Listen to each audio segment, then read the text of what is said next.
Assalamualaikum warahmatullahi wabarakatuh. Selamat berjumpa dalam mata kuliah pengantar ilmu ekonomi. Pengantar ilmu ekonomi akan membahas dua cabang ilmu, yaitu pengantar ekonomi mikro dan pengantar ekonomi makro. Pembahasan tentang pengantar ekonomi mikro akan dilakukan sebelum midterm, yaitu sebanyak 7 pertemuan. Dan pertemuan ke-8 adalah ujian tengah semester.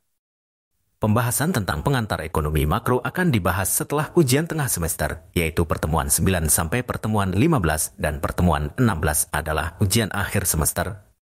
Pada pertemuan pertama ini akan membahas mengenai ruang lingkup ekonomi mikro.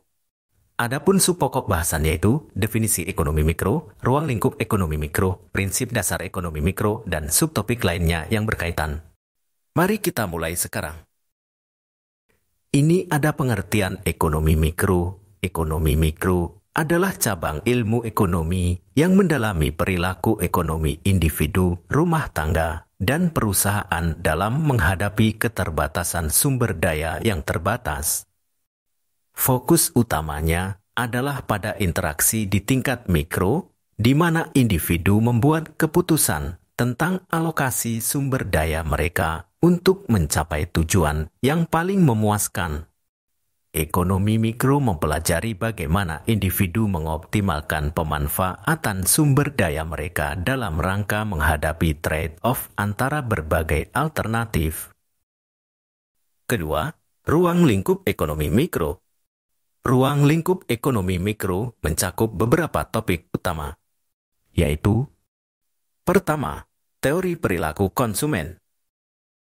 Membahas tentang bagaimana individu membuat keputusan konsumsi berdasarkan preferensi, pendapatan, dan harga barang dan jasa.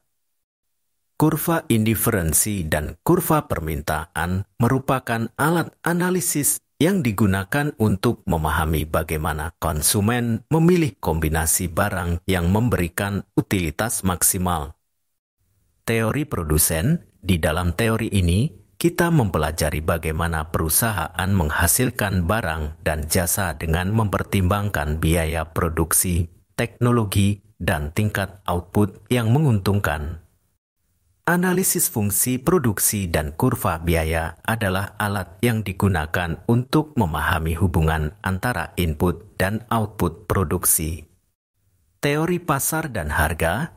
Teori ini menganalisis bagaimana interaksi antara permintaan dan penawaran di pasar memengaruhi harga dan kuantitas barang dan jasa. Model persaingan sempurna, monopoli, oligopoli, dan persaingan monopolistik adalah konsep utama yang digunakan untuk memahami berbagai bentuk pasar. Teori produksi dan biaya. Dalam teori ini, kita memahami bagaimana perusahaan menghasilkan barang dan jasa dengan mengkombinasikan input produksi. Konsep seperti fungsi produksi, produk marginal, dan biaya produksi membantu mengidentifikasi titik optimal produksi. Teori keuntungan dan pasar faktor produksi. Teori ini membahas bagaimana perusahaan menghasilkan keuntungan dengan mengoptimalkan kombinasi faktor produksi seperti tenaga kerja dan modal. Analisis produk marginal dan harga faktor produksi menjadi relevan di sini.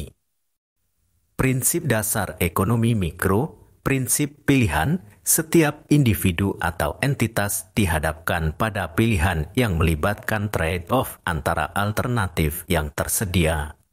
Misalnya, individu harus memilih antara bekerja lebih banyak untuk mendapatkan pendapatan tambahan atau menggunakan waktu luang. Prinsip biaya peluang. Biaya peluang adalah nilai tertinggi dari alternatif terbaik yang dikorbankan ketika suatu keputusan diambil. Contohnya, jika seseorang memilih belajar daripada bepergian, maka biaya peluang dari keputusan tersebut adalah waktu yang bisa digunakan untuk bersantai atau melakukan kegiatan lain. Prinsip margin dan margin manfaat. keputusan ekonomi diambil pada tingkat margin atau tambahan. Individu membandingkan manfaat tambahan yang diperoleh dari tindakan tambahan dengan biaya tambahan yang dikeluarkan. Misalnya, seseorang memutuskan berapa banyak jam kerja tambahan yang akan diambil berdasarkan perbandingan antara manfaat dari pendapatan tambahan dengan biaya penurunan waktu luang. Prinsip interaksi pasar, harga dan kuantitas barang dan jasa ditentukan oleh interaksi antara permintaan dan penawaran di pasar. Ketika permintaan meningkat, ceteris paribus, dalam kurung, semua faktor lain konstan, harga cenderung naik, dan sebaliknya. Prinsip efisiensi dicapai ketika sumber daya dialokasikan untuk menghasilkan manfaat yang maksimal. Ada dua bentuk efisiensi yang penting dalam ekonomi mikro, efisiensi alokasi, dan efisiensi teknis. Subtopik lain dalam ruang lingkup ekonomi mikro, kesejahteraan ekonomi, mempelajari bagaimana keputusan ekonomi dapat memengaruhi kesejahteraan individu dan masyarakat. Konsep surplus konsumen dan surplus produsen digunakan untuk mengukur kesejahteraan dalam pasar. Asimetri informasi, memahami bagaimana situasi ketidaksetaraan informasi antara pihak-pihak yang bertransaksi dapat memengaruhi pasar seperti dalam kasus seleksi adverse dan risiko moral. Elastisitas, mempelajari respons perubahan harga terhadap perubahan permintaan atau penawaran. Elastisitas harga, pendapatan, dan silang adalah konsep penting dalam analisis ekonomi mikro. Keseimbangan umum, memahami bagaimana interaksi di berbagai pasar memengaruhi alokasi sumber daya secara keseluruhan. Teori keseimbangan umum digunakan untuk memodelkan interaksi antara pasar berbeda. Perbedaan ekonomi mikro dengan ekonomi makro. Ekonomi mikro memfokuskan pada perilaku individu dan perusahaan dalam pasar yang spesifik dengan analisis mikroskopis terhadap alokasi sumber daya, harga, dan permintaan pada tingkat individu. Tujuannya adalah memahami bagaimana keputusan individu dan perusahaan mempengaruhi harga dan alokasi sumber daya. Contoh topik dalam ekonomi mikro meliputi teori permintaan dan penawaran, elastisitas harga, dan teori produksi.